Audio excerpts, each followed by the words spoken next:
Hey, salut tout le monde, ici Kevin pour Réalité. Avec une capsule drôle de docteur. Oui, on va voir que même les docteurs peuvent être malades des fois. Premier cas, ce sont ces médecins en Russie qui ont organisé une exposition dans les locaux de leur hôpital. Mais là, attention, c'est pas une exposition où on y voyait des toiles ni des sculptures, mais plutôt des objets du genre... petites aiguilles, des fausses dents, des hameçons, quand même. Oui, des ongles, des faux ongles ou des ongles, des divers objets de métal, OK? Je sais pas si vous me voyez venir, mais c'est ça. Les médecins ont dit que tous les objets qu'on voyait là, ce sont des objets qui ont été retrouvés dans les estomacs de certains patients. Et ils disent avoir organisé cette exposition juste pour sensibiliser le grand public au fait qu'on ne se met pas n'importe quoi dans la bouche. Voilà.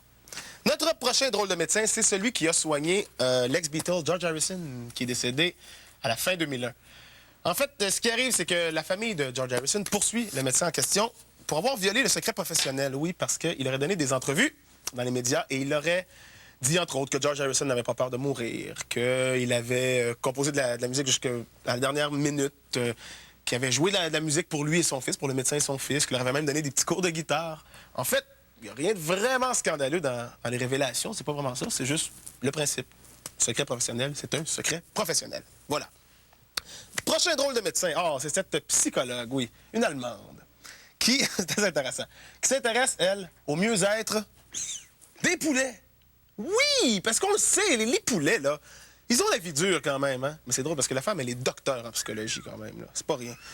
Ben oui, donc c'est ça, ils ont la vie dure, comme cette petite poule qui voulait être absolument un coq, mais qui a finalement appris à s'accepter. Mais le cas qui intéresse le plus notre psychologue en question, ben c'est le cas de ces 2000 poulets qui remuaient la tête constamment. On savait pas trop pourquoi. Alors, elle a étudié le cas. Hein? Elle s'est penchée sur la question et elle a finalement conclu à la névrose de l'autoroute. Qu'est-ce que c'est que la névrose de l'autoroute?